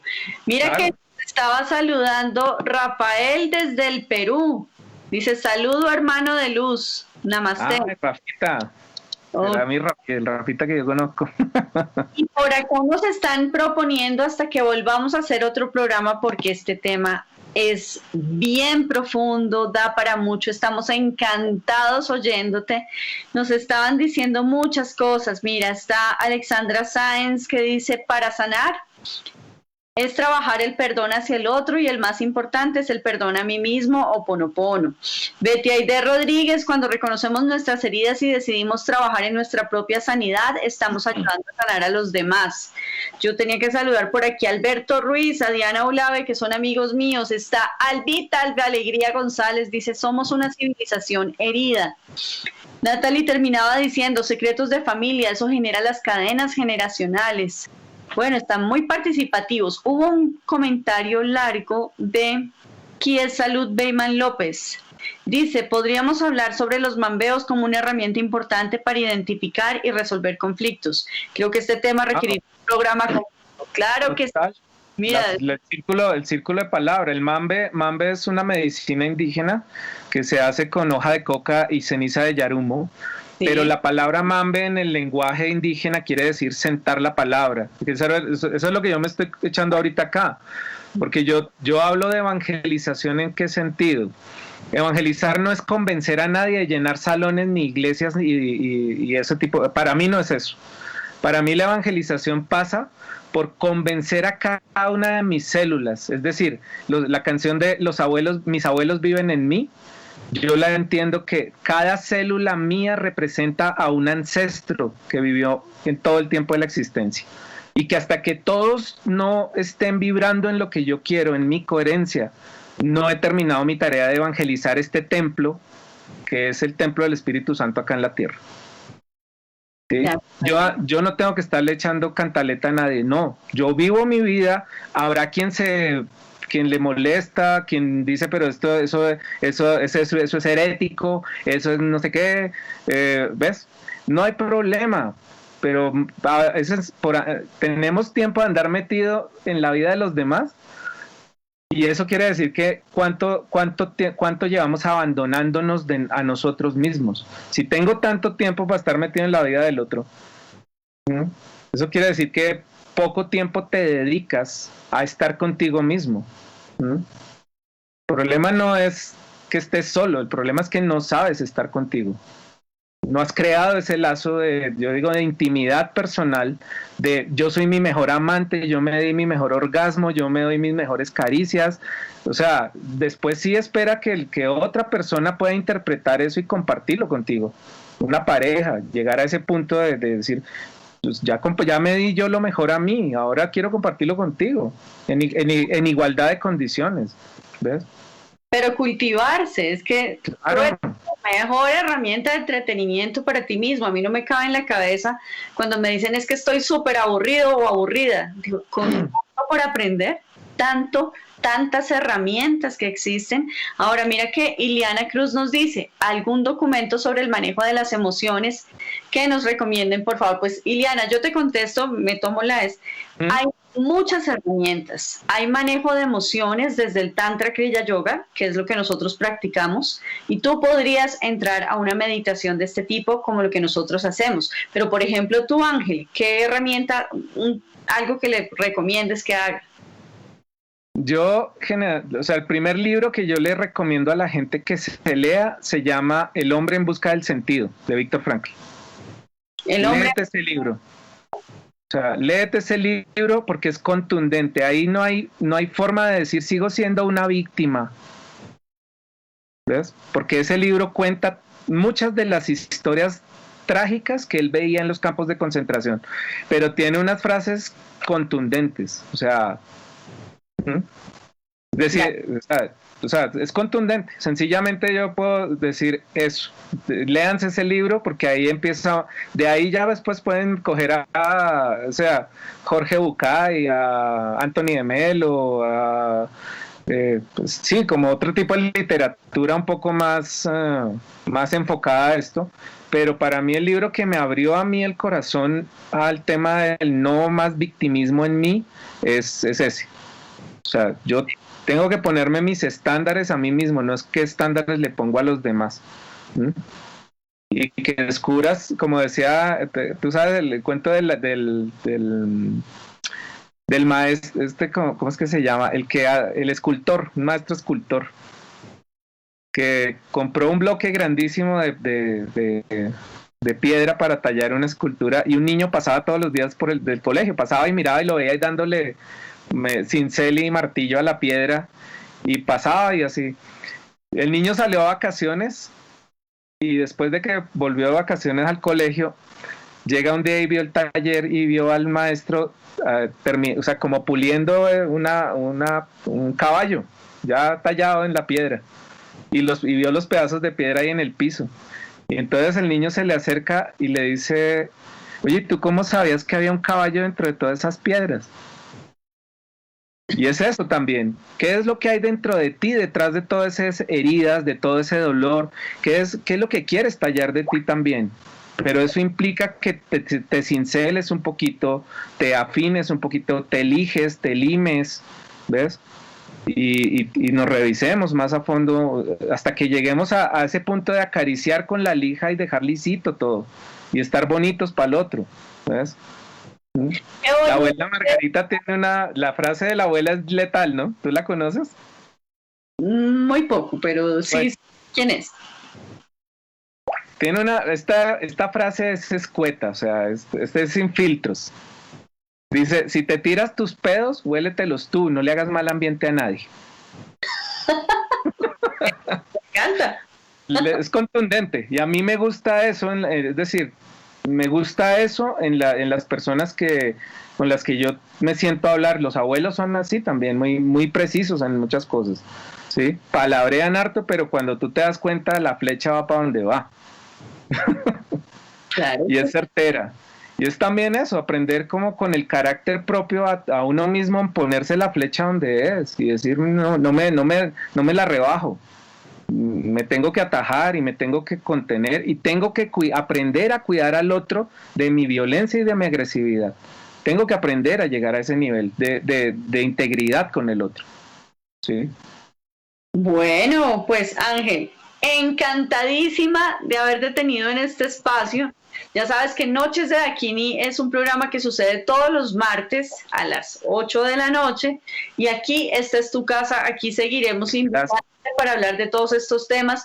Mira que nos lo propusieron los mismos comentarios. Mil gracias a todos por estar conectados. Muchas gracias. Hasta el final de este programa nos pasamos un ratito, pero es que al final de cuentas, ese ser artífices de una mejor sociedad a través del amor, esto es una tarea en la que estamos todos.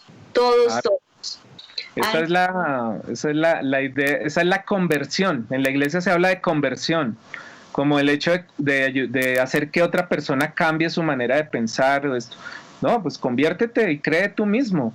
Conviértete y cree en ti mismo. Y a partir de eso puedes empezar a regenerar el vínculo de las relaciones con los demás. Entonces, hay tarea por hacer. Hay mucha tarea por hacer. El amor desde el amor propio, el Dios desde la divinidad, que es amor, amor, amor. Realmente, gracias. Este es el tipo de cosas que uno dice: esto solo sucede a través de nosotros. Qué belleza de conversación, Ángel. Feliz noche, mil gracias. A todos los videntes, bendiciones en sus familias y la paz sea con todos ustedes y en sus casas. Hasta luego, nos vemos el próximo martes.